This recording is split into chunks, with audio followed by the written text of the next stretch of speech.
கர்த்தருடைய பரிசுத்த நாமம் மகிமைப்படுவதாக. இந்த நாள் இணைந்த ஒவ்வொருக்கும் ஆண்டவருடைய பரிசுத்த நாமத்தினால உங்களை வரவேற்கிறேன். வார்த்தைக்கு நேராக நம்ம கடந்து போவோம். கரெக்டாக டைமும் கரெக்டாக இருக்கு. அதனால அந்த வார்த்தைக்கு இந்த நேரத்தில் ஆஹ், நம்மளுடைய அங்கிள் நல்லா ஆண்டோட வார்த்தையை சுமந்து வந்திருக்காரு. அவர் மூலியமா ஆண்டவர் நம்மளோடு கூட என்ன பேசுறாரு நம்ம கேட்போம். கர்த்தருடைய நாமம் மகிமைப்படுவதாக. Uncle, over to you uncle. Thank you. தேவனுடைய பரிசுத்த நாமத்திற்கே ஸ்தோத்திரம் உண்டாவதாக. ஆண்டவராகிய இயேசு கிறிஸ்துவினுடைய இனிய நாமத்தினாலே உங்கள் யாவருக்கும் என்னுடைய அன்பின் வாழ்த்துதலை ஸ்தோத்திரத்தை நான் கூறிக்கொள்கின்றேன். கர்த்தர் நம்மோடு கூட இடைப்படும்படியாக அவருடைய திருமுகத்தை நாம் நோக்கி பார்ப்போம். நல்ல தகப்பனே, உங்க முகத்தை நோக்கி பார்த்தவர்களுடைய முகங்கள் எல்லாம் பிரகாசம் அடைகிறது என்று சொன்ன வார்த்தையின்படி உங்க முகத்தை பார்த்து நாங்க பிரகாசம் அடையணும். உங்க வார்த்தையை கேட்டு நாங்க உயிர்ப்பிக்கப்படணும். ஆண்டவரே, உம்முடைய வார்த்தையினாலே ஆண்டவரே கர்த்தாவே நாங்க நடத்தப்படணும். இப்படியாக இந்த நாளில் கர்த்தாவே உம்முடைய பாதத்தில் அமர்ந்திருக்கிற எங்கள் ஒவ்வொருவரோடு கூட நீங்க உங்க வார்த்தையை கொண்டு இடைப்பட்டு எங்களை ஆஸ்வதிக்கும்படியாக நாங்கள் ஜெபிக்கிறோம் அப்பா. தேவனுடைய நாமம் ஒன்று மட்டிலுமாக இந்த நாளிலே மகிமைப்படட்டும். அடிமை நீங்க மூடி மறைத்து நீங்க பேசுங்க. இயேசு ரட்சகர் நாமத்தில் ஜெபிக்கிறோம் எங்கள் நல்ல பிதாவே, ஆமென். கண் பார்வையற்ற 4 சகோதரர்கள் யானைய பார்க்கணும்ட்டு அவங்க விரும்பின உடனே அவங்கள ஒரு நன்றாக பழக்கப்பட்ட ஒரு யானை கூட்டிட்டு போனோன்னு ஒருத்தர் காலை தொட்டு பார்த்தாரு, ஒருத்தர் அதனுடைய துதிக்கையை தொட்டு பார்த்தாரு, ஒருத்தர் அதனுடைய காதை தொட்டு பார்த்தாரு, இன்னொருத்தர் வயிற்றை தொட்டு பார்த்தாரு. பார்த்து முடிச்சுட்டு வந்த உடனே அவங்ககிட்ட கேட்டாங்க, யானைய பார்க்கணும்னு விரும்பினீங்களே, இப்ப நீங்க யானைய பார்த்தீங்க, யானை எப்படி இருக்குது அப்படின்னு அவங்க கிட்ட கேட்ட உடனே ஒவ்வொருத்தரும் சொன்னாங்க. காலை தொட்டு பார்த்தவரு, இது ஒரு பெரிய அரண்மனை தூண் மாதிரி இருக்குது. வயிறை தொட்டு பார்த்தவரு, பெரிய பானை மாதிரி இருக்குதுன்னாரு. துதிக்கையை தொட்டு பார்த்தவரு, உலக்கைய மாதிரி இருக்குதுன்னாரு. காதை தொட்டு பார்த்தவரு, இது பெரிய முறம் போல இருக்குது அப்படின்னாரு. இது அவரவர்களுடைய கண்ணோட்டம். இப்ப அவங்க எல்லாத்தையும் அந்த யானையை பார்த்தாங்க, தொட்டு பார்த்தாங்க. அவங்களுடைய உள் உணர்வு அது எப்படிப்பட்ட தோற்றம் உடையது என்பதை அவர்களுக்கு என்ன உணர்த்தப்பட்டதோ அதன் அடிப்படையிலே அந்த யானையை அவர்கள் புரிந்து கொண்டார்கள். ஒரு 40 வருஷத்துக்கு முன்னாடி நான் ஒரு கன்வென்ஷன் கூட்டத்துக்கு போயிருந்தேன்.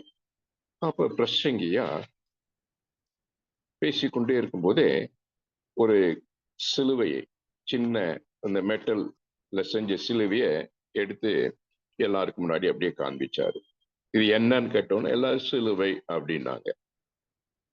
உடனே அந்த சிலுவைய கீழே போட்டுட்டு காலால மிதிச்சாரு. இது நான் கண்ணால பார்த்த காரியம். காலால மிதிச்சுட்டு அவரு சொன்னாரு, இது வெறும் மெட்டல்,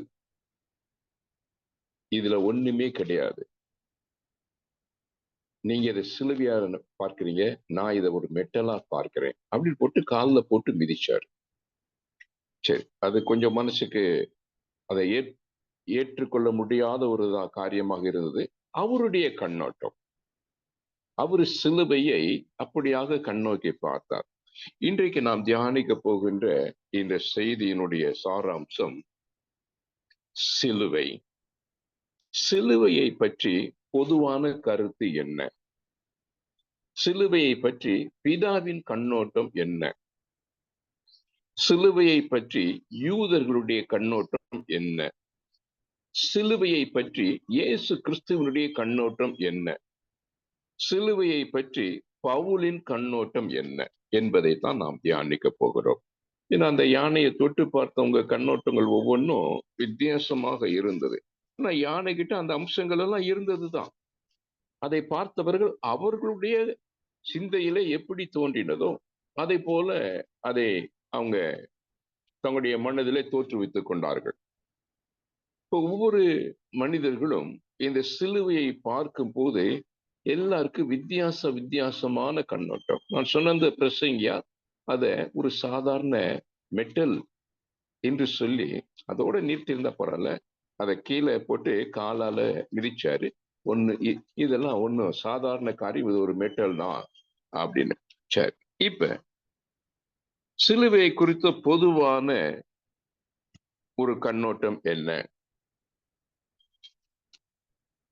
இது பாவ மன்னிப்பின் சின்னம், புது வாழ்வின் சின்னம். இது சிலுவை மரணம் என்பது பழைய ஏற்பாட்டு காலத்துல கிடையாது. அன்றைக்கு இருந்து நடைமுறைன தூக்கு மரத்திலே அவர்களை தூக்கி போடுவார்கள் அல்லது கல்லெறிந்து கொள்வார்கள். ஒரு பக்தர் இப்படியாய் சொல்லுகின்றார், இயேசு கிறிஸ்துவை நான் முழுமையாக அறிந்து கொள்ள வேண்டுமேயானால் சிலுவையில் அறையப்படும்படியாக தன்னை ஒப்புக் கொடுக்கிற ஒருவனே சிலுவையில் அறையப்பட்ட இயேசுவை முழுமையாக அறிந்து கொள்ள முடியும். அப்ப இந்த சிலுவை என்பது, சிலுவையிலே அறையப்பட்ட இயேசுவை நான் முழுமையாக அறிந்து கொள்ள வேண்டுமேயானால் நானும் இயேசு கிறிஸ்துவோடு கூட சிலுவையிலே அறையப்பட்ட ஒரு அனுபவம் எனக்கு இருக்குமேயானால் நான் ஆண்டவரை முழுமையாக அறிந்து கொள்ள முடியும். சரி, அப்போஸ்தலர் நடபடிகளுடைய புத்தகம் 4வது அதிகாரத்திலே 10வது வசனம் இப்படியாய் சொல்லுகிறது. அப்போஸ்தலர் 4:10. உங்களால் சிலுவையில் அறையப்பட்டவரும் தேவனால் மரித்தோரிலிருந்து எழுப்பப்பட்டவருமாயிருக்கிற நஸ்ரேனாகிய இயேசு கிறிஸ்துவின் நாமத்தினாலேயே இவன் உங்களுக்கு முன்பாய் சொஸ்தமாய் நிற்கிறான் என்று உங்கள் எல்லோருக்கும், இஸ்ரவேல் ஜனங்கள் எல்லோருக்கும் தெரிந்திருக்க கடவது. இங்கே அப்போஸ்தலர் சொல்லுகின்றார், அவன் சுகமடைந்தது எப்படி என்று சொல்லும் போது அவர் இயேசு கிறிஸ்துவினாலே சுகமடைந்தார் என்று சொல்லி இருக்கலாம். ஆனால் என்ன சொல்லுகிறார்? மரத்திலே தூக்கி கொலை செய்யப்பட்ட இயேசு கிறிஸ்துவினாலே. அதை சேர்த்தே சொல்லுகிறார், சிலுவையில் அறையப்பட்ட இயேசுவினாலே. அப்போஸ்தலர் 5:30. அப்போஸ்தலர் 5:30.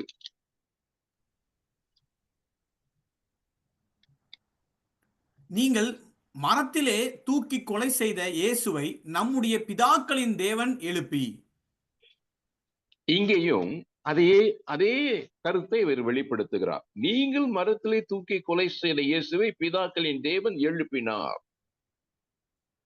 மத்தேயு சுவிசேஷம் 28வது அதிகாரம் 5வது வசனம். மத்தேயு 28:5.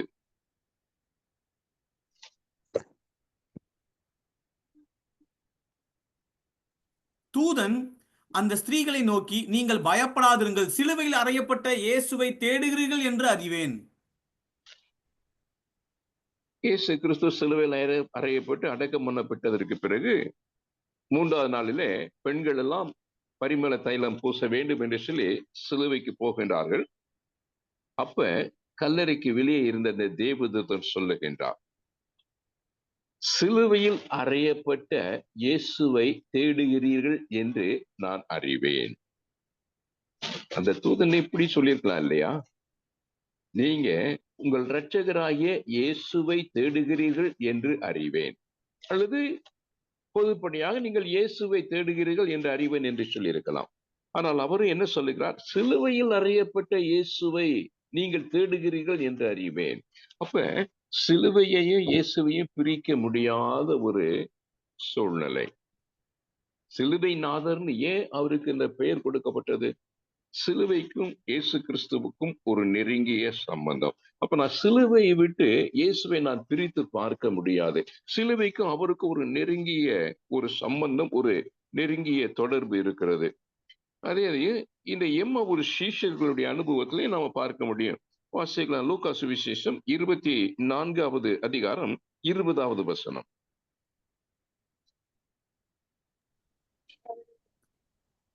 நம்முடைய பிரதான ஆசாரியரும் அதிகாரிகளும் அவரை மரண ஆக்கினைக்கு உட்படுத்தி சிலுவையில் அறைந்தார்கள். இங்கே சீஷர்கள், அந்த எம்மாவூருக்கு போன சீஷர்கள் 2 பேருக்கும் ஆண்டவர் உயிர் தெழுந்த பிறகு அவர்களோடு கூட நடந்து போகிறார். ஏன் நீங்க துக்க முகமா இருக்கிறீங்கன்னு கேட்கும்போது அவங்க கருத்தை சொல்றாங்க. சொல்லும் போதுதான் அப்பவும் சிலுவையிலே அவரை அறைந்தார்கள். இங்க அவர்களும் நினைவு கூறுகிறார்கள், இயேசு கிறிஸ்து சிலுவையிலே அறையப்பட்ட இயேசு, அவரை குறித்து நீங்க கேள்விப்படவில்லையா என்று இயேசு கிறிஸ்துவிடத்திலேயே அவங்க கேள்வி கேட்கிறார்கள். அப்ப சிலுவையில் அறையப்பட்ட இயேசு, சிலுவையில் அறையப்பட்ட இயேசு என்பதை தான் இவர்கள் எல்லாரும் நமக்கு நினைவுபடுத்துகிறதை பார்க்க முடியும். சரி, இது ஒரு பொதுவான கருத்து. இப்ப சிலுவையை குறித்து பிதாவினுடைய கண்ணோட்டம் என்ன? ஏன்னா நம்ம பார்த்தோம், அந்த கண் பார்வையற்ற சகோதரர்கள் ஒவ்வொருவரும் அவங்களுடைய கண்ணோட்டத்துல ஒவ்வொரு கருத்தை சொல்றாங்க. இப்ப பிதாவாகிய தேவன் இந்த சிலுவையை எப்படி அவர் கண்ணோக்கி பார்க்கிறார்?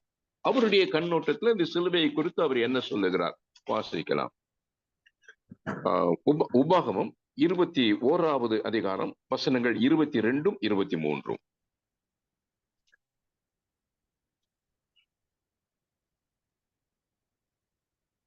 அப்பொழுது அவன் சாகும்படி அந்த பட்டணத்து மனிதர் எல்லாம் அவன் மேல் கல்லெறிய கடவர்கள்.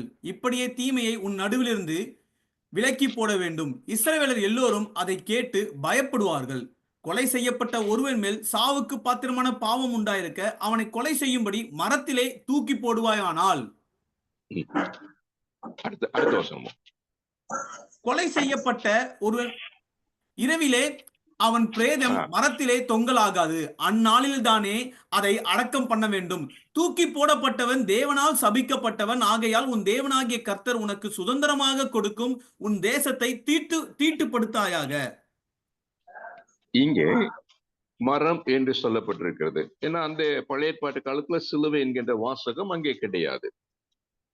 இங்கே பிதா சொல்லுகின்றார், கொலை செய்யப்படுவதற்கு பாத்திரவானாக ஒருவன் காணப்படுவானேயானால் நீ அவனை மரத்திலே தூக்கி கொலை செய்துவிடு. அப்படி கொலை செய்யப்பட்டவன் அவன் சபிக்கப்பட்டவன். அந்த பிரேதம் இரவிலே அங்கே மரத்திலே தொங்கக்கூடாது. அந்த பிரேதத்தை மரத்திலிருந்து இறக்கி அடக்கம் செய்துவிட வேண்டும். அப்படி அடக்கம் செய்யப்படவில்லை என்று சொன்னால் அந்த தேசம் தீட்டுப்படும். அந்த தேசம் தீட்டுப்படும். அந்த அளவிற்கு அது ஒரு சாபத்தின் காரியமாக காணப்பட்டது. மரத்திலே கலாத்தியர் 3:13 சொல்லப்பட்டவனமாக மரத்திலே தூக்கப்பட்ட எவனும் சபிக்கப்பட்டவன் என்று சொல்லியிருக்கிறபடி கிறிஸ்துவானவர் நியாயப்பிரமாணத்தின் சாபங்களுக்கெல்லாம் நீங்களாக்கி நம்மை மீட்டுக் கொண்டார். சபிக்கப்பட்டவர். இங்கே ஆண்டவர் சொல்லுகின்றார், பிதாவாகிய தேவனுடைய கண்ணோட்டம் என்ன? மரத்திலே தூக்கி கொலை செய்யப்படுகிறவன் சபிக்கப்பட்டவன். அவனுடைய சரீரம் சூரியன் அஸ்தமிப்பதற்கு முன்பாக அடக்கம் பண்ணப்பட வேண்டும். அப்படி செய்யவில்லை என்று சொன்னால் அந்த தேசம் முழுவதும் தீட்டுப்படும். எனக்கு அன்பானவர்களே, நம்முடைய வாழ்க்கையில கர்த்தர் சொல்லுகிற காரியம், நான் கிறிஸ்துவுடனே கூட சிலுவையில் அறையப்பட வேண்டும், நான் மரிக்க வேண்டும், நான் கிறிஸ்துவுடனே கூட அடக்கம் பண்ணப்பட வேண்டும். ஏன் நான் அடக்கம் பண்ண கிறிஸ்துவோடு கூட சிலுவையில் அறையப்பட்ட அனுபவம் எனக்கு இருக்குது. உண்மைதான், சந்தோஷம். கிறிஸ்துவோடு கூட நான் மரித்து விட்டேன், உண்மைதான். ஆனா மரித்த பிறகு அடக்கம் பண்ணப்பட வேண்டும். மரித்த என்னுடைய சரீரம் அடக்கம் பண்ணப்பட வேண்டும்.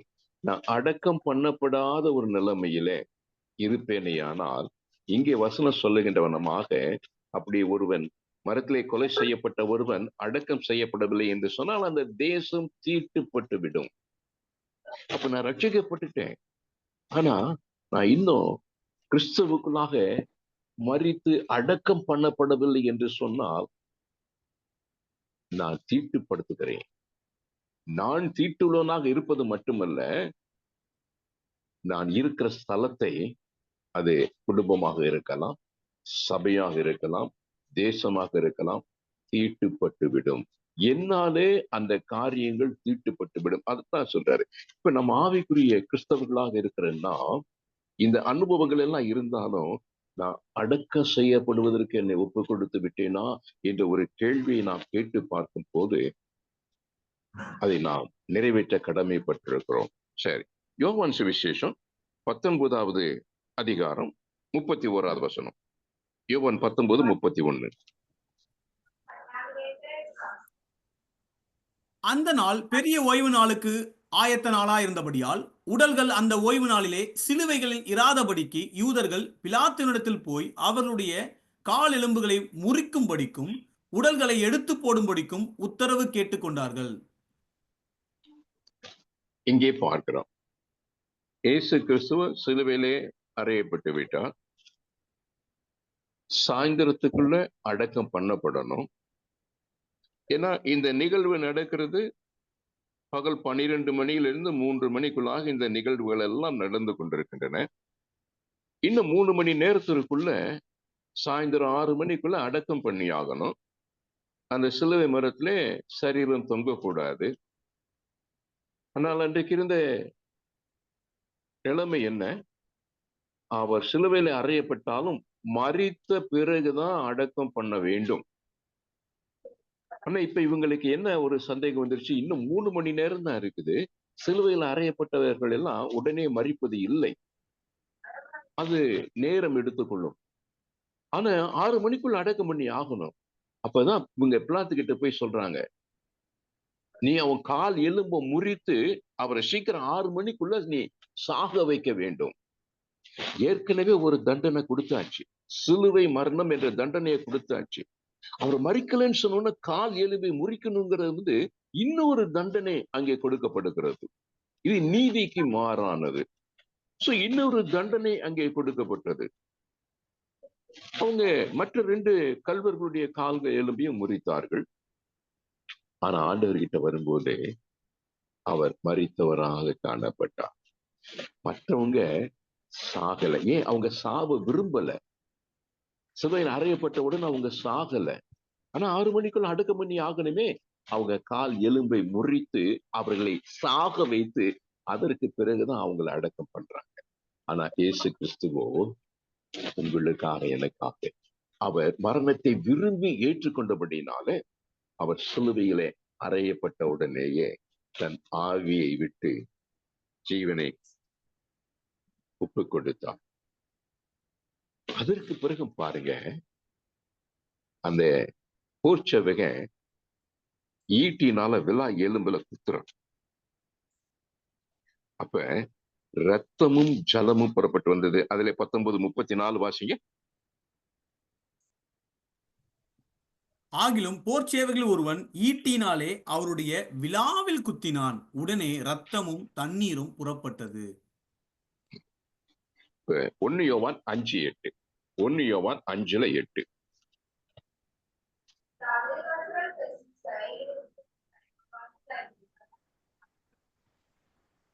பூலோ பூலோகத்திலே இல்ல யாரோ படிக்கிற மாதிரி இருந்துச்சு. ஓகே, பூலோகத்திலே சாட்சியிடுகிறவைகள் 3, ஆவி, ஜலம், ரத்தம் என்பவைகளே. இம்மூன்றும் ஒருமைப்பட்டிருக்கிறது. பூலோகத்துல சாட்சி கொடுக்க வேண்டியவைகள் 3: ஆவி, ஜலம், ரத்தம். இப்ப இயேசு கிறிஸ்துவுடைய மரணம் பூலோகத்திலே அது ஒரு சாட்சியாக அமைந்தது. இங்க வேதவசனம் என்ன சொல்லுது? பூலோகத்திலே சாட்சி கொடுக்கிறவைகள் 3: ஆவி, ஜலம், ரத்தம். இப்ப ஆவியை அவர் சிலுவையிலேயே மற்றவங்க எல்லாம் கால் எலும்பு முறிக்கப்பட்டதற்கு பிறகுதான் மற்ற 2 கல்வர்களுடைய ஜீவன் தெரிந்தது. ஆனால் இயேசு கிறிஸ்து அவர் தாமாகவே முன் வந்து தன்னுடைய ஜீவனை ஒப்பு கொடுத்தார். அப்ப அவருடைய ஆவி அங்கே ஒப்பு கொடுக்கப்பட்டது. அடுத்து என்ன? ஈட்டியினால விழாவுல குத்தின உடனே ஜலமும் ரத்தமும் விழாவிலே இருந்து வடிந்தது. இந்த பூலகத்துல இந்த 3 தாங்க சாட்சி கொடுக்குது. ஆண்டவர், அவருடைய ஆவி, அவருடைய சரீரத்திலிருந்து புறப்பட்டு வந்த ரத்தம், அவருடைய சரீரத்திலிருந்து புறப்பட்டு வந்த தண்ணீர். சோ இந்த 3ம் பூலோகத்திலே சாட்சியாக இருக்கிறது. சோ நம்முடைய வாழ்க்கையிலேயும் இந்த 3ம் நமக்கு சாட்சியாக இருக்க வேண்டும். என்ன சாட்சி? ஆண்டவராகிய இயேசு கிறிஸ்துவின் இரத்தத்தினாலே நான் கழுவப்பட்டிருக்கிறேன். அந்த ரத்தம் சாட்சி கொடுக்கணும். ஆண்டவராக இயேசு கிறிஸ்துக்குள்ளாக நான் தண்ணீரிலே மூழ்கி என்னை அடக்கத்திற்கு ஒப்புக் கொடுத்திருக்கிறேன். அந்த தண்ணீர் நமக்கு சாட்சி கொடுக்கணும். ஆவி, என்னுடைய ஆவி பரிசுத்த ஆவியானவராலே நடத்தப்படுகிறது என்பதற்கு நான் பெற்றுக்கொண்ட அபிஷேகம் சாட்சி கொடுக்க வேண்டும். ஆக இந்த பூலோகத்திலையும் இந்த மூன்றும் நமக்கு சாட்சி கொடுக்க வேண்டும். இந்த சாட்சியை ஆண்டவராக இயேசு கிறிஸ்துடைய வாழ்க்கையிலே அந்த சிலுவையிலே பார்க்கிறோம். சிலுவையிலே ஆவியை கொடுத்தார். சிலுவையிலிருந்து ரத்தம் சிந்தப்பட்டது. சிலுவையிலிருந்து அந்த ஜலமும் சிந்தப்பட்டது. ஆக இவைகள் எல்லாம் தேவனுடைய சிலுவை மரணத்திற்கு சாட்சியாக அமைந்திருக்கின்றன. இது பிதா அவரை குறித்து சொன்ன அவருடைய கண்ணோட்டம் என்று பார்த்தோம். சரி, இப்ப மனிதர்களுடைய கண்ணோட்டம் என்ன? மனிதர்கள் எப்படி பார்க்கிறார்கள், அல்லது யூதர்கள் இந்த சிலுவையை எப்படி அவர்கள் கண்ணோக்கி பார்க்கின்றார்கள்? புதிய ஏற்பாட்டுல சிலுவை என்ற வார்த்தை அவமான சின்னமாகவும் தாழ்வின் சின்னமாகவும் கருதப்பட்டது. ரோமர்கள் இந்த சிலுவையை உபத்திரவப்படுத்துவதற்கான கருவியாகவும், சமுதாயத்திலே துன்மார்க்கரும் கீழானவர்களுக்கும் தண்டனைக்குரிய அவமான சின்னமாக பயன்படுத்தப்பட்டது. ஆனால் யூதர்களுக்கு இது சாபத்தின் சின்னமாக கருதப்பட்டது. சாபத்தின் சின்னமாக கருதப்பட்டது. அதுதான் கலாத்தியர் 3:13 நாம் வாசித்தோம்.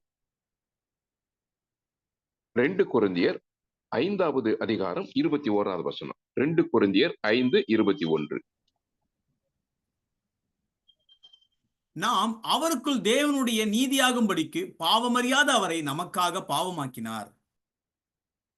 பாவமறியாத அவரை நமக்காக பாவமாக்கி நம் நிமித்தமாக பாவத்தை ஏற்றுக்கொண்டபடினாலே அவர் சாபமானார்.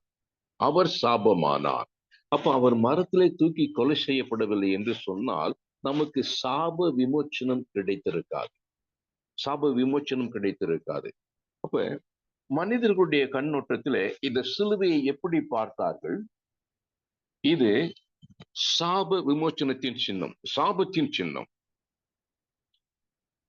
இது அக்கிரமக்காரர்களுக்காக ஏற்படுத்தப்பட்ட ஒரு கொலை கருவி. இதுதான் மனிதர்களுடைய கண்ணோட்டம்.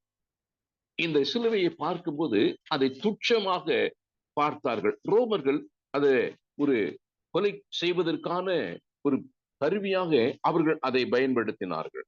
யூதர்கள் எல்லாம் அதை ஒரு சாபத்தின் சின்னமாக பார்த்தார்கள். இது மனிதர்களுடைய கண்ணோட்டம். அவர்கள் இப்படிதான் அந்த சிலுவையை பார்த்தார்கள். நான் சொன்ன அந்த பிரசங்கியார் அதை அப்படிதான் அவர் பார்த்திருப்பாருன்னு நினைக்கிறேன். சரி, பொதுவான கண்ணோட்டத்தை பார்த்தோம். இதான் அந்த சிலுவையை எப்படி கண்ணோக்கி பார்க்கிறார் என்று பார்த்தோம். மனிதர்கள் அதே சிலுவையை எப்படி கண்ணோக்கி பார்க்கிறார்கள் என்று பார்த்தோம். இப்ப ஆண்டவராகிய இயேசு கிறிஸ்து இந்த சிலுவையை அவர் எப்படி கண்ணோக்கி பார்க்கின்றார் வாசிக்கலாம். 2 கொரிந்தியர் 5வது அதிகாரம் 19வது வசனம். 2 கொரிந்தியர் 5:19. அது என்னவெனில், தேவன் உலகத்தாருடைய பாவங்களை எண்ணாமல் கிறிஸ்துவுக்குள் அவர்களை தமக்கு ஒப்புரவாக்கி ஒப்புரவாக்குதலின் உபதேசத்தை எங்களிடத்தில் ஒப்புவித்தார். ஒப்புரவாக்குதலின் ஸ்தலமாக ஆண்டவராகிய இயேசு கிறிஸ்து அந்த சிலுவையை அவர் கண்ணோக்கி பார்த்தார். ஏன்னா அவருக்கு தெரியும் இந்த சிலுவை மரணம் தான் பிதா நமக்கு குறித்தது என்பது தேவகுமாரனுக்கு தெரியும். அப்ப இந்த சிலுவைய நம்முடைய இரட்சகர் எப்படி கண்ணோக்கி பார்க்கிறாரா, அதை ஒப்புரவாக்குதலின் ஸ்தலமாக அவர் அந்த சிலுவையை கண்ணோக்கி பார்க்கிறார்.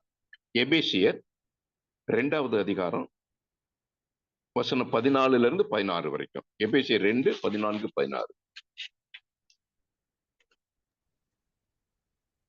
எப்படியெனில் அவரே நம்முடைய சமாதானக்காரனாகி இரு திறத்தாரையும் ஒன்றாக்கி பகையாக நின்ற பிரிவினைவாகிய நடுச்சுவரை தகர்த்து சட்ட திட்டங்களாகிய நியாயப்பிரமாணத்தை தம்முடைய மாம்சத்தினாலே ஒழித்து இரு திறத்தாரையும் தமக்குள்ளாக ஒரே புதிய மனுஷனாக சிருஷ்டித்து இப்படி சமாதானம் பண்ணி. இங்கே இரு திறத்தாரே. இப்ப இந்த இரு திறத்தாரின்னு சொல்லும் போது இந்த வேத வசனத்துல நம்ம பார்க்கிறோம், முதல்ல யாரை ஒப்புரவாக்கும்படியாக பிதா விரும்பினார்? நாம எப்ப ஆண்டவராகிய இயேசு கிறிஸ்துவுக்கு விரோதமாக நாம் அவரை கொலை செய்தோமோ, இப்ப பிதாவுக்கும் நமக்கும் ஒரு மனஸ்தாபம் இருக்குது. ஏன்? அவருடைய சொந்த குமாரை நாம் கொலை செய்து விட்டோம். அப்ப இப்ப யார் ஒப்புரவாக்கும்படியாக இந்த சிலுவையை ஒப்புரவாக்குதலின் ஸ்தலமாக இயேசு கிறிஸ்து பார்க்கிறார் என்று சொல்லும் போது, இழக்க கொடுத்த பிதா இழப்புக்கு காரணமாக இருந்த மனுஷன். இப்ப பிதாவையும் மனிதனையும் ஒப்புரவாக்கும்படியாக இதை ஒரு ஒப்புரவாக்குதலின் ஸ்தலமாக அங்கே ஆண்டவர் பார்க்கின்றார். அடுத்து பிதாவுக்கும் மனிதனுக்கும் ஒரு ஒப்புரவாக்குதல் இருப்பதை போல அங்கே இன்னொரு இரு தரப்பினர் இடத்துல ஒரு பிளவு இருந்தது. யூதர்கள் பிரஜாதியார்களை மதிப்பது இல்லை. அவர்கள் எல்லாம் துச்சமானவர்கள். நாங்கள் தான் யெகோவா தேவனாலே தெரிவு செய்யப்பட்ட சந்ததி. பிரஜாதியார்களை எல்லாம் துச்சமாக நினைத்தார்கள். ஆக அந்த 2 பேருக்குள்ளாக ஒரு பெரிய பிளவு.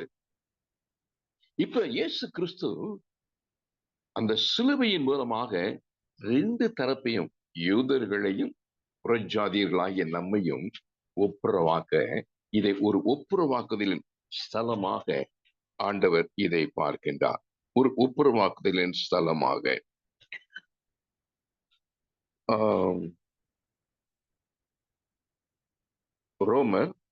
கொலோசையர் 1:20. கொலோசையர் 1:20.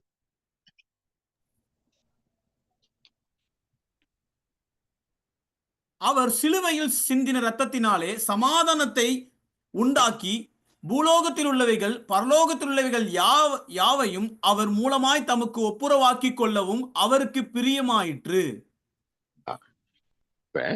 பூலோகத்தில் உள்ளவைகள் பரலோகத்தில் உள்ளவைகள். அதுதான் பிதா பரலோகத்தில் இருக்கிறவர், பூலோகத்தில் இருக்கிற மனுஷன். இவங்க 2 பேரையும் ஒப்புரவாக்கணும்னு அவருக்கு பிரியமாக இருந்தது. பூலோகத்தில் இருக்கிற யூதர்கள், புறஜாதியார்கள், இவர்கள் இருவரையும் ஒப்புரவாக்கும்படியாக அவர் சிலுவையிலே சிந்தின இரத்தத்தினாலே. அப்ப சிலுவை ஒரு ஒப்புரவாக்குதலின் ஸ்தலம். அந்த ஒப்புரவாக்குதலுக்கு ஒரு உடன்படிக்கையாக இந்த உடன்படிக்கையின் ரத்தத்தை அந்த சிலுவையிலே சிந்திய நிமித்தமாக இருவரையும் ஒப்புரவாக்குகின்றார். 2 பேரும் ஒப்புரவாகணும்னா அங்க ஒரு 2 பேர் கையொப்பம் போடணும். அப்ப அந்த கையொப்பம் போடுவதற்கு அந்த சிலுவை ஒப்புரவாக்குதலின் ஸ்தலமாக தெரிந்து கொண்டவர் நம்முடைய இரத்தத்தை சிந்தி, அந்த இரத்தத்தினாலே அந்த 2 திறத்தாரையும் அவங்கள ஒப்புரவாக இணைப்பது மட்டுமல்ல, 2 பேருக்குள்ளாக இருக்கிற பாவங்களையும் கழுவி சுத்திகரித்து அவங்கள ஒன்றாக இணைத்து வைக்கின்றார். அப்ப இது ஒரு ஒப்புரவாக்குதலின் ஸ்தலம். அந்த ஒப்புரவாக்குதலின் ஸ்தலத்துல அவர் சிந்தின இரத்தத்தினாலே இந்த மனுக்குலத்தின் மீது இருக்கிற எல்லா அந்த கசப்பு உணர்வுகள் எல்லாம் கழுவப்பட்டு அந்த 2 பேரையும் ஒப்புரவாக்குகின்றார். சில ஆண்டுகளுக்கு முன்பாக நான் ஒரு விளம்பரத்தை பார்த்தேன். ஒரு ரெடிமேடு ஆடைகள் உற்பத்தி செய்யக்கூடிய ஒரு நிறுவனம். அவங்க இந்த படம் பார்த்த கதை சொல்லுன்னு சொல்லுவாங்க பார்த்தீங்களா, அது போல படம், அதுல வாசகங்கள், விளம்பரம் கொடுக்கிறாரு. என்ன அப்படின்னா, 2 பையங்க, ஒரே கிளாஸ்ல படிக்கிற 2 பையங்க விளையாடிட்டு இருக்கும்போது சண்டை வந்துருச்சு. அப்ப 2 பேரும் சண்டை போட்டு, அதுல அந்த படத்துல போட்டிருக்காங்க, 2 பேரும் சண்டை போட்டுக்கிட்டு ஒருத்தன் ஷோல்டர் இடிச்சுக்கிட்டு நிக்கிறான். அப்ப ஒரு பையன் சொல்றான், டேய் நான் யார் தெரியுமா? நான் இந்த ஊர்லயே மிகப்பெரிய அந்த டாக்டர் அவருடைய பையன். அவன் அடுத்தவன் இன்னொருத்தன் சொல்றான், டேய் இந்த ஊர்ல இருக்கிற மிகப்பெரிய டேம் இருக்கு இல்லையா, அதை டேமை கட்டினது எங்க அப்பா, நான் ஒரு இன்ஜினியர் மகங்கிறான். ஸோ 2 பேரும் விட்டு கொடுக்கல. சரிட்டு அன்னைக்கு இதாகி 2 பேரும் பிரிஞ்சு வீட்டுக்கு போயிட்டாங்க. அடுத்து 2 பேரும் சந்திச்சுக்கிறாங்க. ஆனா ஒருத்தன் பார்க்காத மாதிரிக்கு அப்படியே நடந்து வர்றான். 2 பேரும் பக்கத்துல வந்தோடனே ஒருத்தன் கேட்கிறான், டேய் நீ போட்டிருக்கிற அந்த ட்ரெஸ் சூப்பரா இருக்கு, எங்க வாங்கின அப்படின்னு. அவன் சொல்றான் அந்த குறிப்பிட்ட கடை பேரு. அந்த கடையினுடைய பெயர் சொல்லி, இந்த கடையில இந்த ட்ரேடு ட்ரெஸ் அப்படியே அர்த்தமே சொல்றான். ஏய், ஓன் ட்ரெஸ் நல்லா இருக்கு, இந்த ட்ரெஸ் நீ எங்க வாங்கின? அவன் சொல்றான் அதே கடை பேரு சொல்லி, அந்த கடையில தான் நானும் ட்ரெஸ் வாங்கினேன். இப்ப இந்த கம்பெனிக்காரனுடைய விளம்பர தந்திரத்தை பாருங்களேன், எவ்வளவு ரொம்ப அர்த்தமுள்ள ஒரு விளம்பரம். இப்ப இந்த ரெண்டு பையங்களும் சொல்றாங்க, டேய், நீ போட்டிருக்கிற ட்ரெஸ்ஸும் அதே கடையில தான் வாங்கியிருக்கு, நான் போட்டிருக்க ட்ரெஸ்ஸும் அதே கடையில தான், ரெண்டு பேரும் ஒரே கடையில ட்ரெஸ் வாங்கிட்டு நாம ஏன்டா சண்டை போட்டுக்கிறனோ? ரெண்டு பேரும் கை குலுக்கிக்கிட்டாங்க. அவங்க ரெண்டு பேரையும் சண்டை போட்டுக்கிட்டு இருந்த ரெண்டு பேரையும் அந்த அந்த ட்ரெஸ் வந்து சமாதானப்படுத்திருச்சுன்னு சொல்லிட்டு அந்த விளம்பரக்காரன் சொல்றான், ஏங்க, இயேசு கிறிஸ்து யூதனுக்காகவும் ரத்தம் சிந்தினாரு, அதே ரத்தம் தான். பிரஜாதியனுக்காகவும் ரத்தம் சிந்தினாரு, அதே ரத்தம் தான். ஆக சிலுவையில அவர் அதை ஒப்புரவாக்குதலின் ஸ்தலமாக பார்த்தது மட்டுமல்ல, சிலுவையிலே சிந்தின ரத்தத்தினாலே அவர் நம்மை ஒருவரோடு ஒருவர் ஐக்கியப்படுத்துகின்றார். இல்ல, ஏன் சிலுவையில் சிந்தின ரத்தத்தினாலே அங்க ஒப்புரவாக்குதல் அப்படிங்கிற வாசகத்தை ஏன் இங்க ஆண்டவர் ஆணித்தரமாக சொல்லுகிறார் என்று சொன்னால், ஆண்டவர் சிலுவையிலே சிந்தின ரத்தத்தினாலே மட்டும்தான் நமக்கு ரட்சிப்பு, மீட்பு உண்டு. சிலுவையிலே சிந்தின ரத்தத்தினாலேதான் நம்முடைய பாவங்கள் கழுவி சுத்திகரிக்கப்படுகிறது. எப்படி சொல்றீங்க? ஆண்டவர் அதற்கு முன்பு 2 இடங்களிலே ரத்தம் சிந்தினார். கெத்செமனே தோட்டத்திலே ஜெபிக்கும் போது, வியாகுலப்பட்டு ஜெபிக்கும் போது, ரத்தம் வியர்வை துளிகளாக அந்த தோட்டத்திலே கீழே விழுந்தது, தரையிலே விழுந்தது. அப்ப அந்த ரத்தத்துல நமக்கு பாவ மன்னிப்பு கிடைச்சிருக்குன்னு ஆண்டவர் சிலுவையில மரித்திருக்க வேண்டாம் அல்லவா? அப்ப ரத்தம் சிந்தி ஜனங்களை மீட்டுக் கொள்ளணும் அப்படிங்கிறது பிதாவுடைய திட்டமாக இருந்துச்சுன்னா, அங்க கெத்செமனே தோட்டத்துல ரத்த சிந்தனை, அந்த ரத்தத்தினால மீட்பு கிடைச்சிருக்கணும். இல்ல, அடுத்து எங்க? பிலாத்தினுடைய அரண்மனையில வாரியினால் அடிக்கப்பட்டு ரத்தம் சிந்தப்பட்டது. அங்கேயும் தரையில ரத்தம் சிந்தினது. அந்த ரத்தத்தினால ஏன் நமக்கு மீட்பு கிடைக்கல? அதோடு கூட ஆண்டவருடைய அந்த நம்முடைய ரட்சிப்பின் திட்டம் முடிஞ்சிருச்சுன்னு சொல்லி அறிவித்திருக்கலாம் இல்லையா? இல்ல. அப்ப சிலுவையில சிந்தின ரத்தத்தினாலேதான் உங்களுக்கு எனக்கு மீட்பு. அதனால அந்த ஒப்புரவாக்குதலின் ஸ்தலமாக மட்டுமல்ல, அங்க சிலுவையிலே அந்த ரத்தத்தை சிந்த வேண்டும். அந்த ஒப்புரவாக்குதலுக்கு அடையாளமாக அந்த ரத்தத்தினாலே கையொப்பமிடப்பட வேண்டும். அந்த ரத்தத்தினால, சிலுவையில சிந்தின ரத்தத்தினாலேதான் ஒப்புரவாக்கப்படுகிறோம். அதே ரத்தத்தினால நம்ம கழுவப்படுகிறோம், சுத்திகரிக்கப்படுகிறோம்.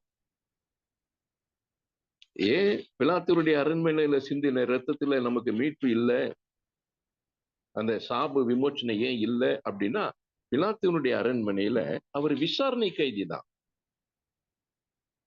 விசாரணை கைதியாக இருக்கிறார். இன்னும் தண்டனை வழங்கப்படல, சிலுவை மரணங்கிற தண்டனை வழங்கப்படல. சோ விசாரணை கைதியாக இருந்து அங்கே அவர் விசாரணை கைதியாகத்தான் ரத்தம் சிந்தினாரு. அந்த ரத்தத்தினால மீட்பு இல்லையே. அவர் இன்னும் உங்களுடைய என்னுடைய தண்டனையை இன்னும் அவர் ஏற்றுக்கொள்ளல. விசாரணை தான் நடந்துகிட்டு இருக்குது. விசாரணை முடிந்ததுக்கு பிறகு சிலுவை மரணம்ங்கிற தண்டனைய அவங்க சொன்னதுக்கு பிறகு அந்த தண்டனை சிலுவையிலே நிறைவேற்றப்பட்டு அந்த சிலுவையில சிந்தின ரத்தத்தினாலேதான் உங்களுக்கு எனக்கு மீட்பு. ஏன்? இப்ப அவர் தண்டனை கைதி. உங்களுடைய என்னுடைய தண்டனையை ஏற்றுக்கொண்டு சிந்தப்பட்ட ரத்தம், அங்கே விசாரணை கைதியாக சிந்தப்பட்ட ரத்தம். அதுல உங்களுக்கு எனக்கு மீட்பு கிடையாது. தண்டனை கைதியாக நம் மீது சுமத்தப்பட வேண்டிய தண்டனையை அவர் ஏற்றுக்கொண்டபடினாலே, அவர் தண்டனை கைதியாக சிலுவையிலே மரித்தது நிமித்தமாக தான் உங்களுக்கும் எனக்கும் சாப விமோச்சனம். சாப விமோச்சனம்.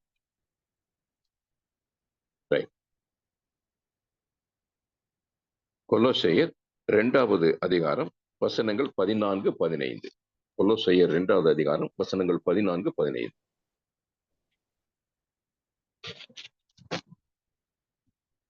எதிரடையாகவும் கட்டளைகளால் இராதபடிக்கு எடுத்து சிலுவையின் மேல் ஆணி அடித்து துரைத்தனங்களையும் அதிகாரங்களையும் உரிந்து கொண்டு வெளியரங்கமான கோலமாக்கி அவைகளின் மேல் சிலுவையிலே வெற்றி சிறந்தார்.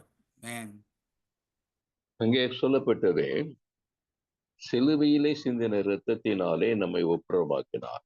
அப்ப அத ஒப்புருவாக்குதலின் ஸ்தலமாக ஆண்டவர் அதை பார்த்தார். இப்ப இங்க என்ன அப்படின்னா, நமக்கு எதிரடியாக இருந்த கட்டளை, அந்த கையெழுத்த சிலுவையின் மேல் ஆணி அடித்து குலைத்து போட்டு விட்டார். என்ன நமக்கு எதிரடியாக இருந்த தண்டனை? பாவத்தின் சம்பளம் மரணம். இதுதான் நமக்கு எதிரடியாக வழங்கப்பட்ட தண்டனை. அது நியாய தீர்ப்பின் தண்டனை. பாவம் செய்கிற ஆத்மா சாகவே சாகும். அப்ப நாம எல்லாரும் பாவம் செய்திருக்கிறபடினாலே நமக்கு உரிய தண்டனை என்ன? அங்க ஏற்கனவே ரோமர் 6:23 சொல்லப்பட்ட வண்ணமாக பாவத்தின் சம்பளம் மரணம். இது கையெழுத்து ஆயிருச்சு. வேத வசனத்துல சொல்லப்பட்டதெல்லாம் பிதாவினால கையொப்பமிடப்பட்டது. அப்ப அந்த தண்டனை நாம ஏற்றுக்கொள்ளணும். நீங்க என்ன பண்றாரா, அந்த சிலுவையில ஆணி அடித்தது நிமித்தமாக நமக்கு எதிரடியாக இருந்த அந்த நியாய தீர்ப்பு இருக்கிறதே, அந்த தண்டனை, அதை ஆணி அடைத்து அதை இன்வேலிட் ஆக்கிட்டாராம். இன்வேலிட் ஆக்கிட்டாராம். அதுக்காக தாங்க அந்த சிலுவை மரணம். சோ அது ஒப்புரவாக்குதல் ஸ்தலம் மட்டுமல்ல, நமக்கு எதிரடியாக இருந்த தண்டனையை இன்வேலிட் ஆக்கக்கூடிய ஸ்தலமாகவும் அந்த சிலுவையை ஆண்டவர் பார்க்கிறார். இது இன்வேலிடுங்கிறதுக்கு நாம ஒரு சின்ன உதாரணத்தை நம்ம பார்க்கலாம். நாம எல்லாம் காலேஜ்ல ரெக்கார்ட் நோட்ஸ் சப்மிட் பண்ணியிருப்போம். Physics record note, chemistry record note, இன்னும் இன்ஜினியரிங்லாம் வந்ததுக்கு பிறகு நிறைய ஹைட்ராலிக் லேப் ரெக்கார்ட் நோட்டு, இப்படி பல ரெக்கார்ட்ஸ் நோட்லாம் நம்ம அந்த ஒவ்வொரு வருஷமும் நம்ம ஆயத்தம் பண்ணி கொடுக்கணும். அந்த இயர் எண்டில் அதை வேலியேட் பண்ணுவாங்க. இந்த ரெக்கார்ட்லாம் பார்த்து நம்ம அந்த பிசிக்ஸ் ப்ரொஃபஸர் அதெல்லாம் டிக் பண்ணிட்டு மார்க் போட்டுப்பாரு. போட்டுட்டு கடைசி என்ன பண்ணுவாங்க பார்த்துட்டு, அந்த லேப்ல இருக்கிற பியூன் இருக்காரு பார்த்தீங்களா, நம்ம ரெக்கார்ட்ல ஒரு பெரிய ஆணி எடுத்து அதை சுத்தியெல்லாம் அடிச்சு அந்த ரெக்கார்ட்ல ஓட்டை போட்டு தான் நம்ம கையில திருப்பி கொடுப்பாங்க. பார்த்துருக்கோம் இல்லையா? என்ன அர்த்தம்? அந்த ரெக்கார்டு இனிமே அது இன்வேலிட் ஆயிடுச்சு. மறுபடியும் யூஸ் பண்ண முடியாது அந்த ரெக்கார்டை. ஏன் இல்லாட்டி அடுத்தாப்புல நீங்க இந்த இது வந்து வேற யாருக்காச்சும் கொடுத்து அந்த ரெக்கார்டை யூஸ் பண்ணிட முடியும். சோ அதை ஆணியை அடிச்சு கொடுத்த உடனே அது இன்வேலிட் ஆயிருச்சு. அதே தான் அங்க சிலுவையில் ஆண்டவர் செஞ்சாரு. சோ உங்களுக்கு எனக்கு விரோதமாக அந்த தண்டனை வழங்கப்பட்டுருச்சு. அது நியாய தீர்ப்பு. அது ஆண்டவர் விரும்பல. அப்ப அந்த சட்டத்தை இன்வெலிட் ஆக்கிட்டார். பாவத்தின் சம்பளம் மரணம். என்றைக்கு அவர் சிலுவையிலே அந்த ஆணி அடித்து அது எல்லாம் துரைத்தனங்களை உறிந்து போட்டுட்டாரோ, அந்த சட்டம் இன்வெலிட் ஆயிருச்சு. அப்ப அந்த ரத்தத்தினாலே நான் கழுவப்பட்டேன்னு சொன்னா எனக்கு பாவத்திலிருந்து விமோச்சனம். அப்ப அந்த தண்டனை, எனக்கு எதிரடியாக இருந்த தண்டனை, இப்ப அது இன்வெலிட் ஆயிருச்சு. இப்ப ஆண்டவர் அந்த சிலுவை எப்படி பார்க்கிறாரா, அதை வந்து எனக்கு எதிராக இருந்த தண்டனையை இன்வேலிட் ஆக்கக்கூடிய ஸ்தலமாக பார்க்கிறார். ஒப்புரவாக்குதலின் ஸ்தலம் மட்டுமல்ல, எனக்கு எதிரடியாக இருந்த அந்த தண்டனை எல்லாம் மதிப்பற்று போகும்படியாக செய்யக்கூடிய ஸ்தலமாக அங்கே பார்த்தார். அதனாலதான் சிலுவையிலே ஆணி அறைந்து அத இன்வேலிட் ஆக்கிட்டாராம். எவ்வளவு நம்ம மேல ஆண்டவர் கரிசனை வச்சிருக்காரு பாத்தீங்களா? எபிரேயர் 12வது அதிகாரம் 2வது வசனம். எபிரேயர் 12:2.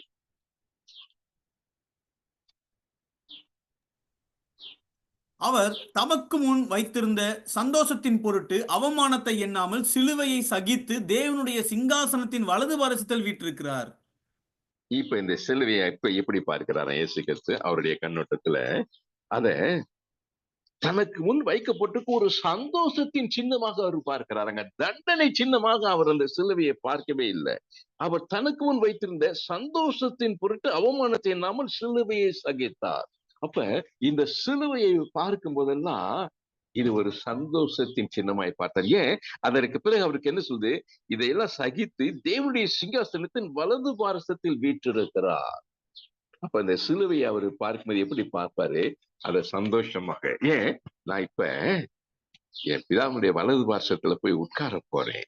சோ அந்த உட்காருவதற்கு இந்த சிலுவை தான் எனக்கு ஒரு சந்தோஷத்தை கொடுத்து அந்த அவர் எனக்கு வலது பட்சத்துல வச்சிருக்கிற அந்த சிம்மாசனத்துல போய் நான் உட்கார போறேன். ஆகையினால அந்த சிலுவையை சகித்தார். சகித்தார். அந்த சிலுவை ஒரு சகிப்பிற்குரிய அடையாளமாக பார்க்கிறார். நம்ம வாழ்க்கையிலையும் நிறைய சிலுவை ஆண்டவர் நமக்கு கொடுக்கிறார் இல்லையா? அந்த சிலுவையை எப்படி ஆண்டவராக இயேசு கிறிஸ்து அந்த சந்தோஷத்தோடு இருக்கிற அதை ஒரு சமாதானத்தின் சின்னமாக அந்த சிலுவையை அவர் கண்ணோக்கி பார்த்தார். சோ நமக்காக சிலுவைகள் நிறைய நமக்கு கொடுக்கப்படுகின்றன. அந்த சிலுவையை நான் பார்க்கும் போதெல்லாம் அந்த சிலுவையை முதலாவது நான் சகிக்கணும். அது எனக்கு முன்னால வைக்கப்பட்டிருக்கிற ஒரு சந்தோஷத்தின் அடையாளமாக வைக்கப்பட்டிருக்கிறது. ஏன் அந்த நான் சகித்தேன்னு சொன்னா நான் ஆண்டவரோடு கூட சிம்மாசனத்திலே உட்கார்ந்து ஆளுகை செய்ய முடியாத அதிகாரத்தை ஆண்டவர் கொடுக்கின்றார். அப்ப ஆண்டவராக இயேசு கிறிஸ்து அந்த சிலுவையை அவர் பார்க்கும் போதெல்லாம் அவ்வளவு நேர்த்தியாக வித்தியாசமான ஒரு கண்ணோட்டத்திலே அந்த சிலுவையை நம்முடைய இரட்சகராகிய இயேசு கிறிஸ்து பார்க்கிறதை நாம் இங்கே அறிந்து கொள்ள முடிகிறது.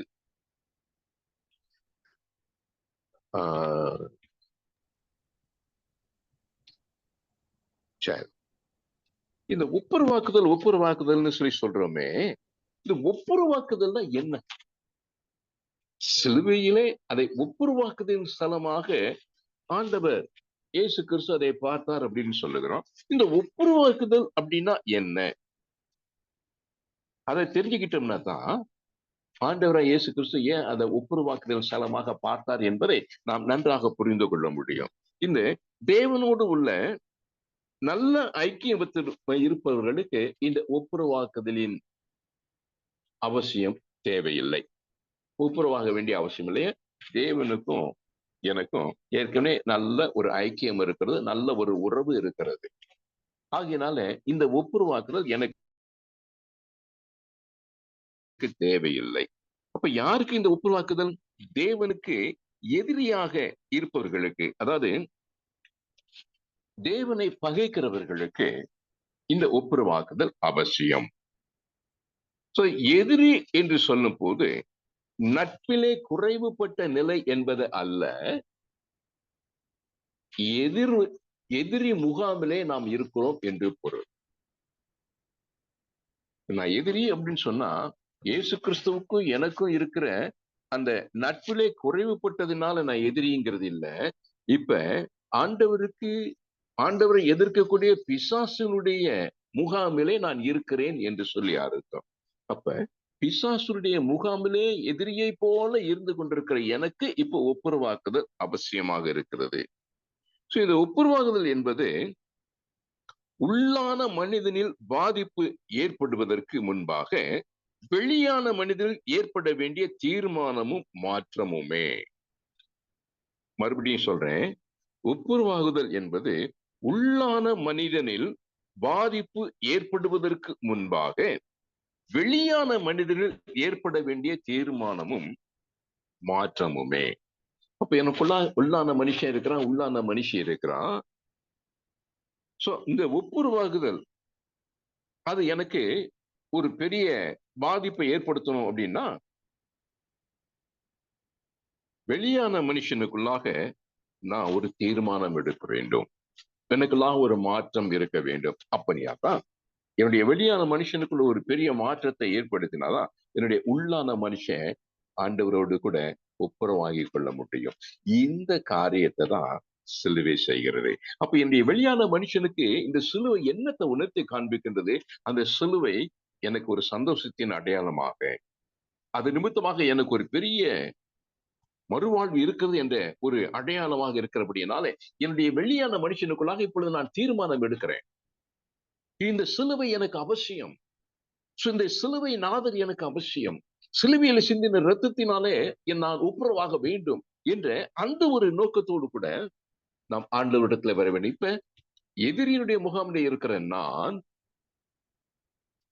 அந்த எதிரியினுடைய முகாமிலிருந்து நான் வெளியே வந்து சிலுவை நாதருக்கு, சிலுவைக்கு அருகிலே வர வேண்டும். சிலுவையில தான் என் நாதர் அங்கே தொங்கிக் கொண்டிருக்கிறார், அங்கேதான் என்னை ஒப்புரவாக்க போகிறாரு. அப்ப நான் எதிரி முகாமில் இருந்தேனா, சாத்தானுடைய முகாமுக்குள்ள இருந்தேனா, இப்பொழுது நெருங்கி சிலுவைக்குள்ளாக வந்து விட்டேன். எதிரியாக இருந்த நான் இப்பொழுது எனக்குள்ளாக ஒரு உணர்வு, எனக்குள்ள ஒரு மாற்றம், நான் ஒரு தீர்மானம் எடுத்துட்டேன். நான் சிலுவை கிட்ட போனாதான் எனக்கு சாப விமோச்சனம். இப்ப அங்க எதிரி முகாமிலிருந்து இருந்து இப்ப நான் ஆண்டவர்கிட்ட வந்துட்டேன். பாவத்தின் சம்பளம் மரணம். அதுக்கு அடுத்த பின்பு சொல்லி, தேவனுடைய கிருபை வருமோ கர்த்தராகிய இயேசு கிறிஸ்துவினால் உண்டான நித்திய ஜீவன். இப்ப அந்த மரணத்தை ஆண்டவர் சிலுவையில் ஆணி அரைஞ்சு அதை இன்வெலிட் ஆக்கிட்டாரு. இப்ப நான் எதிரி முகாமுக்குள்ள இருந்தேன்னா இந்த ஒப்புரவாக்குதலின் ஸ்தலமாகிய சிலுவையை நோக்கி நான் வரணும். ஏன் என்னை ஏற்கனவே ஒப்புரவாக்கும்படியாக ஆண்டவர் சிலுவையிலே அவர் தொங்கிக் கொண்டிருக்கிறார். இப்ப எதிரி முகாம்ல இருந்தேன்னா என் சாபம் நீங்கணும்னு உள்ளத்துல தீர்மானம் எடுத்துட்டேன். சாப விமோச்சனத்தின் சின்னமாகிய சிலுவை, அந்த சிலுவையை நோக்கி நான் நெருங்கி வரும்போதுதான் அந்த சிலுவையிலே இருந்து வடிந்து கொண்டிருக்கிற ரத்தம் என் பாவங்களை கழுவி சுத்திகரித்து என்னுடைய சாபங்கள் எல்லாவற்றையும் ஆணி அடித்து அதை இன்வேலிட் ஆக்கிட்டு எனக்கு ஒரு நிச்சயத்தை கொடுக்கிறார். என்ன நிச்சயம்? தேவனுடைய கிருபை வரமோ கர்த்தராகிய இயேசு கிறிஸ்துவினால் உண்டான நித்திய ஜீவன். சோ அந்த கிருபை வரத்தை அந்த சிலுவையிலிருந்து வடிந்த இரத்தத்தினாலே நான் பெற்றுக் கொள்ளுகிறேன். நித்திய ஜீவன். இந்த கண்பானவர்களே, நேரம் அதிகமா இருக்கனால பவுலின் கண்ணோட்டத்தை குறித்து கத்தற்கு சித்தமானால் நாம் அடுத்த ஆண்டவர் வாய்ப்பு கொடுக்கும் போது நாம் அதை அறிந்து கொள்ளுவோம். நாம் இப்ப ஜெபிக்கலாம். வெங்கட், நீங்களே ஜெபம் பண்ணி முடிச்சு. ஹalleluya, ஹalleluya, ஹalleluya. இது சில பேர் வந்து 10 டேஸ்ன்னு சொல்லுவாங்க. இந்த 5th வீக்ல இந்த நாள்ல இப்படி ஒரு வார்த்தைய, சிலுவையை பற்றின ஒரு காரியத்தை நம்ம கற்றுக்கொள்ளும்படியாக, ஹalleluya, ஒரு வித்தியாசமான ஒரு இதுல ஒவ்வொருத்தருடைய கண்ணோட்டம், அதுல தேவனுடைய கண்ணோட்டம். ஓ ஹalleluya, ஹalleluya. அதுல விசேஷமா இயேசு வந்தபோது இயேசுக்கு நல்லாவே தெரியும் அவர் மரணத்தை சந்திக்க போறார் அப்படின்னு சொல்லிட்டு. எதற்காக வந்தார் அப்படின்னா, மரணத்தை தழுவதற்காக, சிலுவையில எல்லாவற்றையும் செய்து முடிப்பதற்காக வந்தார். அப்படி ஒரு மனுஷனால அவருடைய முடிவு எப்படி இருக்க போதும் அப்படின்னு சொல்லி தெரிஞ்சும் அவர் 100% மனுஷனாக இருந்தார்.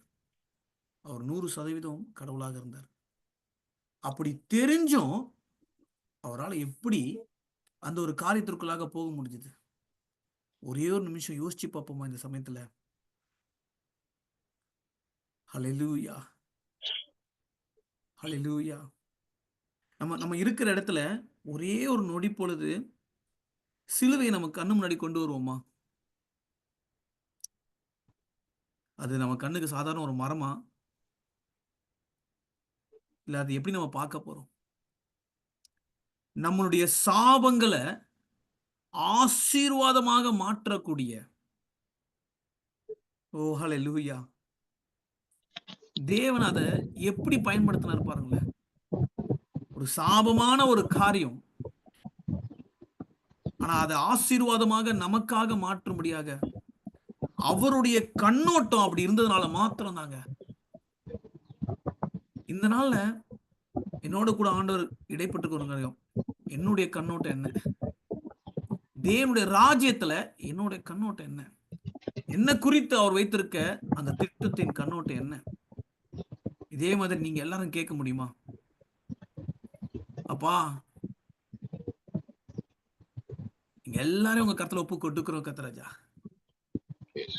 எங்களுக்காக சிலுவையில ராஜா எல்லாவற்றையும் பெர்மனண்டா, பெர்ஃபெக்டா, you have done everything on the cross perfectly and permanently. நம்மளால செய்ய முடியாத ஒரு காரியத்தை நம்மளால செய்ய முடியாதுன்றது கூட அவருக்கு தெரிந்ததுனால மாத்திரம்தான். ஓ ஹalleluya. ஒரே ஒரு ரீசன் தாங்க, அவருடைய அன்புங்க. அந்த அன்பு, அந்த களங்கமற்ற அந்த அன்பு, அந்த இருதயங்க. நம்ம இருதயம் எப்படி இருக்கு? இந்த நாள்ல களங்கமற்றதா இருக்கா, இல்ல கலங்கி போயிருக்கா? நமக்குள்ளாக அந்த இயேசுவை மறுபடியுமாக ஏசப்பா எங்களுக்குள்ளாக அதிகமாக வாங்கப்பா. அப்பா இந்த நாள்ல ஒரு விசியாக நீங்க எங்களுக்காக அனுபவித்த அந்த பாடுகளை நினைவு கூறுகிறோம் கர்த்தர் ராஜா. அப்பா இந்த வருகிற வாரம் அப்பா அந்த குட் ஃப்ரைடே, ஈஸ்டர் எல்லாம் உலகம் செலிப்ரேட் பண்ண போகுது ராஜா. ஏதோ ஒரு நார்மல் டே மாரி போகாதபடிக்கு ராஜா. அப்பா நாங்க ஒவ்வொரு நிமிஷமும் இத குறித்து கண்டிப்பா திங்க் பண்றோம் ராஜா. ஆனா இந்த காலகட்டத்துல அப்பா எங்களுக்கு நினைப்பூட்டுறீங்க. நாங்க இத குறித்து அதிகமாக தியானிக்கும்படியாக ராஜா எங்களுக்கு கிருபை பண்ணுங்க. அப்பா கெட்டு போறவங்களுக்கு சிலுவை பார்க்கறது ராஜா உபதேசம் பைத்தியமா தான்ப்பா இருக்கும். ஆனா எங்களுக்கு அப்படி இல்லப்பா. நித்தியத்துக்கு உண்டான காரியத்தை நீங்க எங்களுக்கு அப்பா காண்பித்திருக்கீங்க அது மூலியமாக. எங்களுக்கு அது மூலியமாக ஒரு வழியை காண்பித்திருக்கீங்க ராஜா. அப்பா உமக்கு நன்றி செலுத்துறோம். அங்கிளை மறைத்து நீங்க எங்களோடு கூட பேசுன இந்த அப்பா வார்த்தைகளுக்காக உமக்கு நன்றி செலுத்துறோம் கர்த்தர் ராஜா. உங்க அன்பிற்காக நன்றி, உங்க இரக்கத்திற்காக நன்றி, உங்க தயவுக்காக நன்றி, சிலுவையில எங்களுக்காக எல்லாவற்றையும் செய்து முடித்ததற்காக நன்றி ராஜா. கடைசி நிமிஷத்துல கூட கர்த்தர் ராஜா நாங்க எப்படி இருக்கணும் அப்படின்றது ராஜா நீங்க எங்களுக்கு சொல்வது மாத்திரம் அல்லாம அதை செய்து காண்பித்து விட்டு போனீங்களே, அதற்காக உமக்கு நன்றி செலுத்துறோம் கர்த்தர் ராஜா. உமக்கு நன்றி செலுத்துறோம் கர்த்தர் ராஜா. இன்னைக்கு அப்பா விசேஷமாக சபைகளுக்காக ஜெபிக்கிறோம் கர்த்தர் ராஜா. இந்த இரு தரப்பாக இருக்கிற காரியத்தை நீங்க அறிந்திருக்கீங்க அப்பா. இவர்கள் எல்லாரும் ஒன்றாக ஆகும்படியாக கூட கர்த்தராஜா பிதாவுக்காகவும் அப்பா மனிதனுக்கும் நடுவுலாக ஒப்புரவாக்க நீங்க வந்தீங்களே கர்த்தராஜா. யூதருக்கும் புறஜாதிக்கும் ஒப்புரவாக்க வந்திருக்கீங்க ராஜா. இதோ ராஜா சபைகள் அப்பா கர்த்தராஜா பிரிந்து இருக்குது ராஜா. சபையில இருக்க மக்கள் அப்பா பிரிந்து இருக்காங்க ராஜா. இவர்கள் ஒப்புரவாக்கும்படியாக நீங்க கிருபை பாராட்டுங்க, தயவு பாராட்டுங்க. நீங்க அப்படி செய்ய போவதற்காக உமக்கு நன்றி செலுத்துறோம். சிலுவில நீங்க வெற்றி சிறந்த தெய்வத்தை ராஜா நாங்கள் நினைவு கூறுகிறோம் கர்த்தர் ராஜா. நினைவு கூறுகிறோம் கர்த்தர் ராஜா. எங்களுக்காக அப்பா அழித்து போட வேண்டிய ஒவ்வொரு காரியத்தையும் நீங்க அழித்து போட்டீங்க. இன்வாலிடா எதெல்லாம் ஆக்கணுமோ எல்லாவற்றையும் ராஜா Yes, Lord எரேஸ் பண்ண வேண்டிய Jesus. காரியத்தை நீங்க எரேஸ் பண்ணிட்டீங்க ராஜா. Ukarabashalaba. நாங்க அதனால மாத்திரம் தான் நீதிமான் ஆகியிருக்கோம். அதற்காக உமக்கு நன்றி. அப்பா, இந்த நாள்ல இப்பொழுது இணைந்து இந்த மீட்டிங்ல இந்த பிரேயரையும் இந்த மெசேஜையும் இந்த பிரேயரையும் கேட்டுக்கொண்டிருக்க ஒவ்வொரு ராஜா உங்க கரம் தொடட்டும் ராஜா. Yes, Lord. கரம் தொடட்டும். ஏதோ ஒரு நோக்கம் உண்டு ராஜா. அப்பா இந்த நாள்ல இந்த வார்த்தையை நாங்க கேட்பதற்கு ஒரு நோக்கம் உண்டு ராஜா. எங்கள் இருதயத்துல அப்பா இதை குறித்து அப்பா சிலுவை குறித்து ராஜா தானிக்கு எங்களுக்கு கிருபை கொடுங்க. எங்களுக்கு அப்பா ஓ அல்லேலூயா ஆவியானவர் சொல்ற ஒரு காரியத்தை மாத்திரம் சொல்றாங்க. இந்த சிலுவை குற்றி நீங்க தானிக்கும் போது என்ன நடக்கும் அப்படின்னா, அவர் நமக்காக அடிக்கப்பட்டார்ல. ஸோ நமக்கு ஒரு ஒரு ஒரு அந்த இருதயம் வந்து ஒரு ஒரு ரொம்ப வந்து ஒரு கைண்டா ஒரு மாதிரி ஆகுதுல்ல. இன்னொன்னும் ஆண்டவர் செய்யறார். என்ன செய்யறாருன்னா, நம்மளை பலப்படுத்துறாராம். நான் உனக்காக எல்லாவற்றையும் செஞ்சு முடிச்சிட்டேன்டா. நீ நீதிமானாக இருக்கணுன்றதுக்காக நான் உனக்கு எல்லாவற்றையும் செஞ்சு முடிச்சேன்னு சொல்லியிருக்காருங்க. Thank you, Jesus. அப்பா என்னோட இருதயம் அதன் மூலியமாக பலப்படுது ராஜா. அதற்காக உமக்கு நன்றி செலுத்துறோம். உங்க நாம மாத்திரம் மகிமைப்பட்டு ராஜா நீங்க பொறுப்பெடுத்துக் கொள்ளுங்க, வழிநடத்துங்க. இயேசு கிறிஸ்துவின் ஜெபிக்கிறோம் எங்கள் ஜீவன் நல்ல பிதாவே. Amen. ஆமென். ஆமென். எல்லாரும் ஒன்றிணைந்து சொல்வோம். என் ஆத்துமாவே என் கர்த்தரை ஆத்மாவே ஸ்தோத்திரி, கர்த்தரை முழு பரிசுத்த ஸ்தோத்திரி, நாமத்தை முழு ஸ்தோத்திரி. நாம ஸ்தோத்திரி. என் ஆத்துமாவே என் கர்த்தரை ஆத்மாவே கர்த்தரை ஸ்தோத்திரி, ஸ்தோத்திரி. சகல கர்த்தர் செய்த சகல உபகாரங்களை மறவாதே. ஆமென். ஆமென். ஹalleluya ஹalleluya ஹalleluya.